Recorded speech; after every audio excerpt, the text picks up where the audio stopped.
Os Tiozinhos Mochileiros. Então, e quando vem alguém e pergunta qual que é a nossa viagem favorita? Ah, isso é fácil, né? Você vai saber daqui a pouco.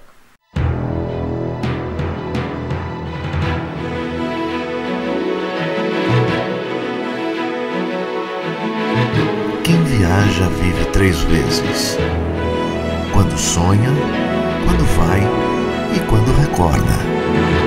Agora é hora de recordar. Diário de viagem dos Tiozinhos Mochileiros.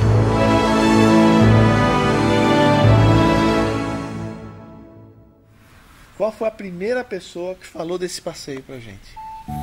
Lembra, foi aquele hóspede na pousada, na Lá casa da no Lodge. Lodge, lá em Campos do Jordão. É. Ele não tinha feito ainda a viagem. E ele falou pra gente que seria legal uma viagem, e ele achava que seria legal. Aí a gente anotou o site, Locaboat. Locaboat. E aí a gente entrou no site e pediu, que tinha a opção de pedir uma brochura. Aí veio essa aqui, ó. Isso foi em 2004. Ó. Veio isso daqui pra gente. Aí nós começamos a olhar as fotos, ó, mapa, tudo, muito legal. Aí foi dando uma vontade. Isso é 2004. Quando que a gente acabou viajando? Nós recebemos várias. Aí todo ano... Olha aí, ó. 2005, começaram 2006, todo ano mandava essa cartinha aqui, ó. Ai, quando é que vocês vão vir pra cá passear com a gente? Pô, ficamos com uma vontade. Esperando. E aí, em 2007, até que a gente decidiu. Foi a nossa primeira viagem de Tiozinhos Mochileiros, que um dia nós vamos contar a história dessa viagem inteira. Só que agora nós vamos falar da nossa viagem favorita, que é a viagem pelos canais da França na Penichette, que é o nome desse barquinho aqui. E aí nós chegamos lá, nós marcamos, escolhemos um lugar no mapa, pelo mapa, aqui um lugar que desse para chegar de trem, que a gente achava que dava para chegar de trem. Aí nós marcamos nesse lugar, na Borgonha. Como é que é o nome da cidade? Era Saint-Léger-sur-Denne. Que você sabe, ela lembra isso porque tá tudo anotado no diário de viagem. Cada viagem tem o seu diário, então é fácil lembrar. Aí a gente chegou lá nessa cidade, trocamos de trem, dormimos numa cidade perto. Quando a gente chegou lá, acabamos tendo que ir de ônibus, porque no fim o último trem trecho. não tinha, tá? Último trecho. Chega lá na base, a gente com frio da barriga, porque eu nunca pilotei um barco na vida, nem ela. Não sabia nem como é que ia funcionar. Mas daí deu tudo certo, assim. No começo foi meio assim complicado, porque eles não falavam inglês, falavam só francês. A Rose sabia falar um pouco lá, ela estava aprendendo, e aí eu fui me virando também, francês para o português, a gente acaba se virando um pouco. O cara me deu uma aula de 15 minutos, como é que manobra o barco. Um negócio meio gozado, eu não sabia fazer a curva, o comando, eu batia do lado. Foi gozado, a primeira manobra do Júlio foi muito gozada. Tanto que quando terminou, que a única coisa que você tem que saber mesmo é como dar a volta no canal, porque um canal é meio estreito. Tem que saber dar a volta, porque você vai ter que voltar com o barco. O nosso passeio era ir de volta. Tinha que voltar com o barco. Então, se fosse só pra frente, né? E eu não conseguia fazer a curva, porque ele explicava que tem que ser da esquerda pra direita. E eu tava fazendo da direita pra esquerda, porque eu achava que era melhor e tal. No fim, eu acabei dando um jeito ali, virei o barco e tal, e fui. O cara fez assim, pode ser assim também, vai embora. Aí saiu. Ligou! Aí chegamos na primeira eclusa. Não, como é que a eclusa, ele explicava, como é que fazia para funcionar a eclusa, quem que ia estar lá, se alguém ia ajudar a gente não entendia isso daí, não sabia direito, né? E aí você tinha que ligar. Até falou, eu tinha que ligar para um número de telefone para poder avisar o eclusier que a gente ia passar naquelas eclusas, né? Para ele deixar pronto no nível da água, pronto para o barco entrar. Aí nossa senhora, era um frio na barriga. Eu lembro que eu cheguei com o barco, primeiro que eu não controlava direito o barco, e o barco foi virando para o lado esquerdo, e como um carro normal teria que parar na margem do lado direito. E a luz estava vermelha, tinha um semáforo assim na frente da eclusa. Mas eu acabei parando do esquerdo por falta de habilidade mesmo. Né? Aí a eclusa estava aberta, uma hora ficou verde e ela já estava aberta. Aí nós entramos, não tinha ninguém. A gente entrou e tinha lá uma instrução que tinha que puxar uma corda, né? Puxar uma corda para acionar o mecanismo todo, né? Então eu puxava a corda, aí ela funcionava sozinha, fechava a porta de um lado, enchia a água e abria do outro. Fazia e a gente continuava. aquele barulho de Titanic afundando, né? Nossa, que é aquela coisa de ferro batendo assim, tá, a água. E aí abriu, assim, sem ninguém. Era só nós. Eu falei, se desse alguma coisa errada, né? Mas deu Pronto. certo. Aí né? passou a primeira e ficamos mais tranquilos, mas tava suando. Nossa, que Mas medo. tem uma coisa que nós esquecemos de falar. Nós entramos no barco, a gente não sabia como é que era o barco. Ah, o barco, O Nossa, barco. era muito legal. Eu adoro o barco. Pequenininho, mas Era vamos ver o que pequenininho, tem, né? mas tinha tudo que precisava, né? Porque tinha uma cozinha com fogão. Cozinha completa, tinha uma pequenininha, geladeirinha, mas completa. né? Tinha tudo, tinha um forno, tinha um fogãozinho, a geladeira, Por quê? equipada com tudo. Porque a gente tem que dormir no barco, comer no barco. O barco é como se fosse uma casa, um hotel ambulante. E você faz tudo.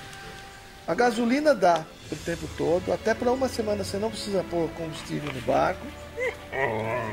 O cachorro tá... Ele não tá gostando da história.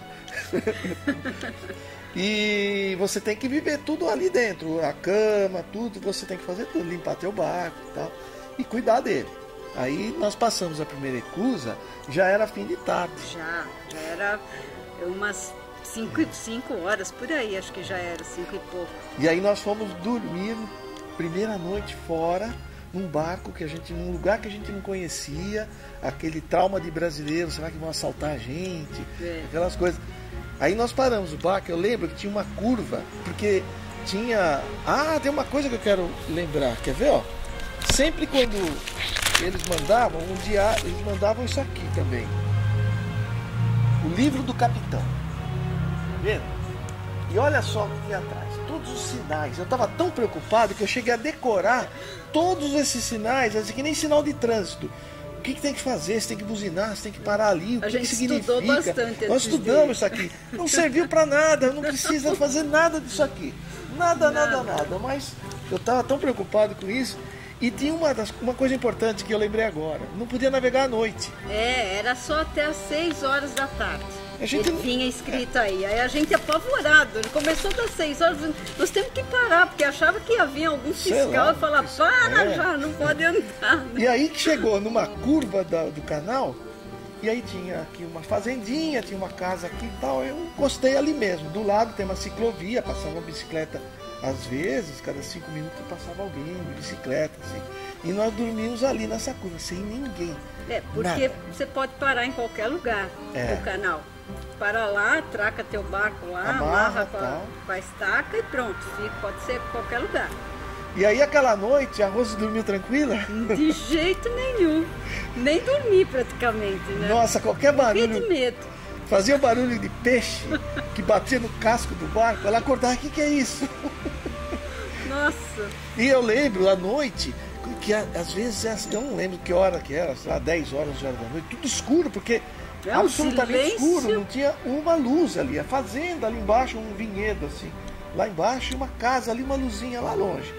Mas passava, você escutava aquele barulho de bicicleta passando, de vez em quando, passava um cara de bicicleta. E aí, nossa, se esse cara parar e resolver assaltar a gente, né? Aquele trauma de brasileiro. Mas o engraçado foi, aí passou a noite, amanheceu, dia bonito e tal. Aí eu peguei o barco, desamarrei, liguei. 20, 8 horas da manhã. 8 horas da manhã, ó, a curva do canal era ali, assim, tipo 100 metros adiante. A hora que eu faço a curva, todos os outros barcos parados junto, todo mundo parado, dormindo junto. Tinha um porto logo ali. Nossa senhora, e a gente achando nós dormimos sozinhos. Sozinho, todo mundo junto. E essa turma de barco, assim, eles meio que procuram-se todos juntos, né? Porque existe uma cumplicidade entre eles, as pessoas, principalmente quem fala a língua, né, que não é o nosso caso, se conhece e tudo, né? E aí a gente saiu, mas daí nós começamos a pegar mais confiança. Aí ficamos mais tranquilos, paramos, curtimos mais a viagem. A gente parou numa lojinha para comprar mantimento, porque você tem que ter o seu café da manhã, comida, tudo. A gente achava que tudo era para comer no barco, que nem trailer. Depois, nas outras viagens, que nós descobrimos que o grande barato é você tomar um café da manhã e tal, mas você parar em algum vilarejo que tenha restaurante. Os restaurantes. Que aí é mais charmoso, é muito gostoso. É mais legal.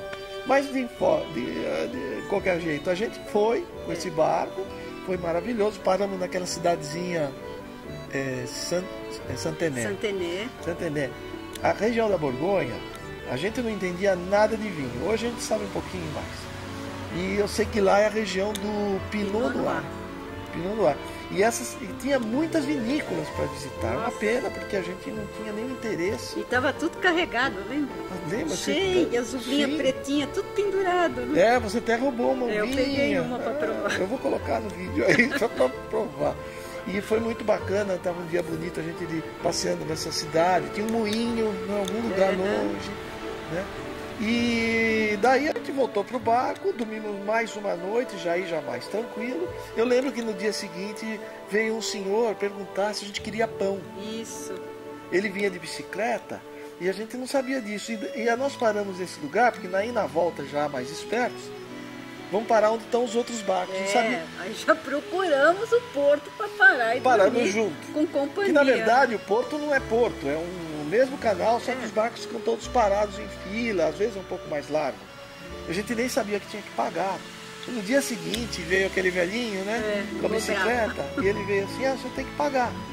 Nossa, que susto, imagina quanto que é. Era baratíssimo.